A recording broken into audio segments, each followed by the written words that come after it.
Receiving this award is very significant to me. I've received many awards in my long tenure as president of the Urban League.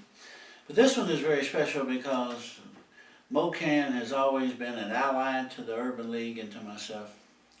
Eddie Hassan and I are not only peers and running agencies, but we're friends.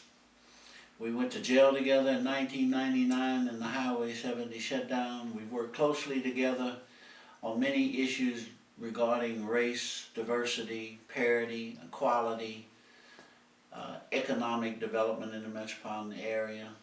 And then his daughter, Yafet, took over, and we have worked very closely when I was chairing Metropolitan Sewer District, and worked in many ways with MOKAN to make life better for people in this community, African American people. The goal and mission of the Urban League of Metropolitan St. Louis is in the area of housing, employment, healthcare, and education to bring parity. Parity is brought about through diversity, and diversity is equality. So I can think of no better organization to accept an award from my friends, my peers, an agency that works in sync with the Urban League and other agencies in trying to make life better for all people. Diversity is the linchpin, is the key to what the Urban League does, is the key to our constituents' success. This country was founded on all people are created equal, or all people are equal. Diversity to me means equality, means parity. It means getting an equal chance. If you're not diverse, then you have been shut out. Any community that is not diverse shuts out certain groups of people. So it is incumbent upon the Urban League, MOKAN, the NAACP, many of our sister agencies, Better Family Life, to work for diversity and parity. Diversity is, with a big D, means our people will have an equal chance. So that's why diversity is so important. Everything we do, or did and still do at the Urban League, is the linchpin to our success is working toward the goal of diversity, which means equality and parity. You know, a good corporate CEO in the private sector, if he or she were smart, would work toward availing themselves to all the human resources in a given area. The better the people that work for you, the diversity of the people that work for you makes you a very successful company, if you just take a business approach. So it is so important in my role as head of the Urban League to have a diverse staff, because that afforded me the best human resources in this given community. And the same with the programs that we run, and the same with working with our partners and projects, whether it be politics, whether it be business, whether it be faith-based. It doesn't matter. In a given community, if you run an organization, even though the Urban League is the second oldest civil rights organization in the country, it doesn't matter if that's your goal and objective as a company. It should be your goal and objective as a leader. If we all use the human resources available in our given community, we will be a great community, not a good community. Look at Atlanta, Georgia. It uses all the resources, shares power with all ethnic groups, whether all genders, all religious, faith-based. So as a CEO, not only of the Urban League, but of any entity, it's imperative that one be fair, equal, and make sure they have a diverse workforce, and therefore they will have the best resources, human resources available to them, and therefore they will meet their goals and exceed their goals.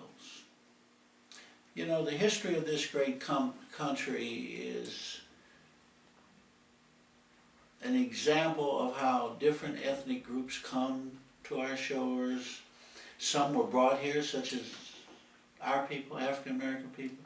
Some came on their own, fleeing depression in their homeland and to try to find a better life.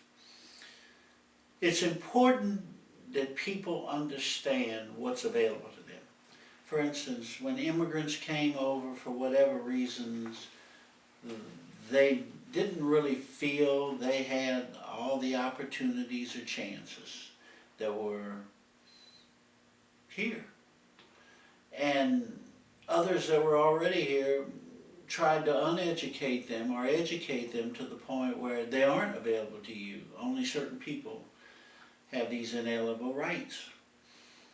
And many immigrant groups, and lastly African Americans, have lived for periods of time thinking that these opportunities weren't available and they had no right to them. And they had to fight and advocate to get there.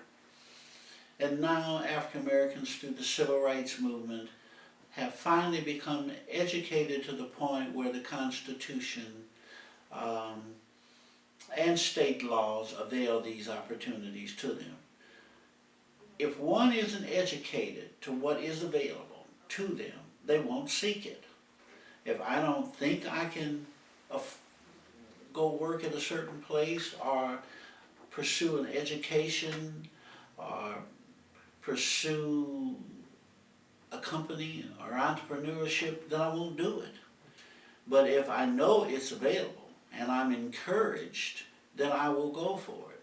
So if you're not educated to what's available and what you can do, then, and educated to the point where you have the ability to do what you want to do, then you'll never exceed.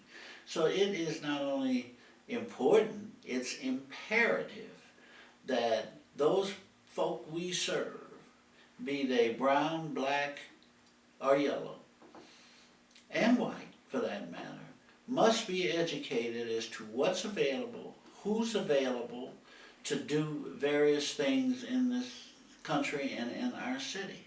Education is a must for diversity, for parity, for equality.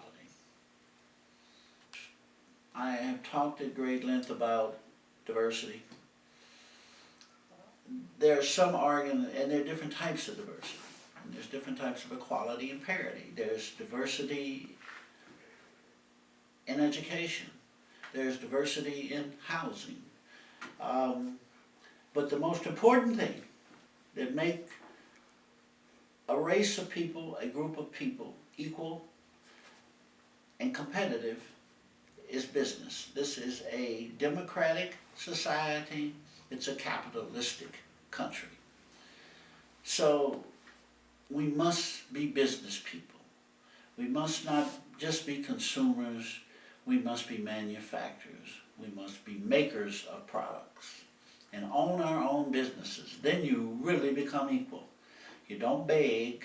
It's not charity. You demand because you have the power of the dollar. MOKAN is so important because it helps economically people who are disadvantaged. Small African American businesses in construction, in the trades. It trains people, it educates people as to what's available, and it encourages people, and it also advocates for those rights for people.